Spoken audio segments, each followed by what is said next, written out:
Hello friends, welcome back to my channel.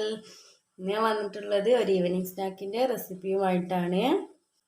നമ്മുടെ തട്ടുകടയിൽ നിന്നൊക്കെ കഴിക്കുന്ന പഴംപൊരിയുടെ അതേ ടേസ്റ്റിലുള്ള ഒരു പഴംപൊരിയുടെ റെസിപ്പിയുമായിട്ടാണ്.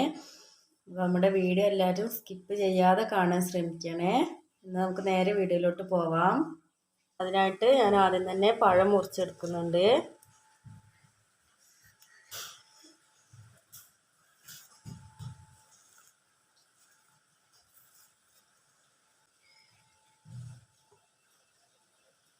ഇതുപോലെ നീളത്തിൽ മുറിച്ചെടുക്കാം.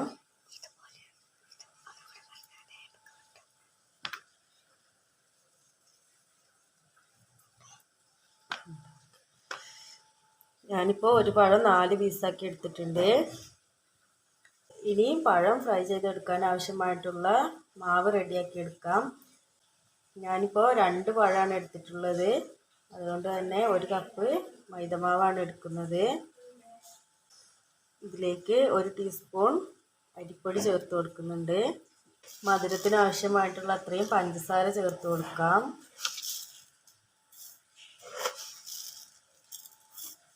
മൂന്ന് ടേബിൾ സ്പൂൺ പഞ്ചസാരയാണ് ചേർത്തിട്ടുള്ളത്. ഇതിലേക്ക് 2 നുള്ളു ഉപ്പ് ചേർത്ത് കൊടുക്കാം. കളറിന് ആവശ്യമായിട്ട് 1/4 ടീസ്പൂൺ മഞ്ഞൾപ്പൊടി ചേർത്ത് കൊടുക്കാം.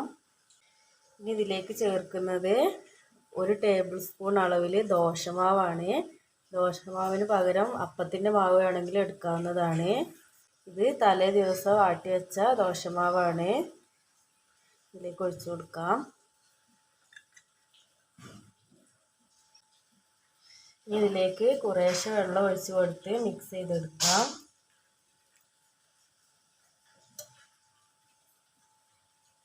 മാവ് റെഡി ആയിട്ടുണ്ട്. ഇത് ഒരുപാട് കട്ടി കൂടാനും പാടില്ല, ഒരുപാട് ലൂസാവാനും പാടില്ല.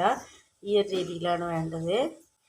ദോശമാവ് ഒഴിച്ചു കൊടുത്തുകൊണ്ട് തന്നെ ഇത് റെസ്റ്റ് ചെയ്യാൻ വേണ്ടി വെക്കേണ്ട ആവശ്യമൊന്നുമില്ല. ഓയിൽ ചൂടായി വന്നിട്ടുണ്ട്. ഇനി നമുക്ക് പഴംപൊരി റെഡിയാക്കി എടുക്കാം.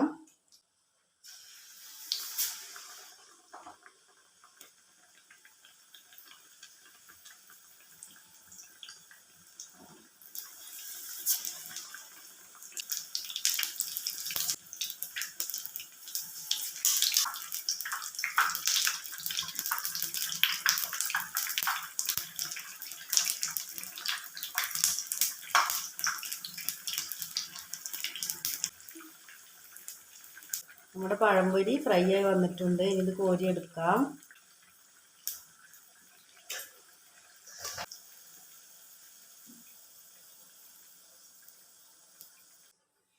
അപ്പോൾ നമ്മുടെ പഴംപൊരി റെഡി ആയിട്ടുണ്ട്.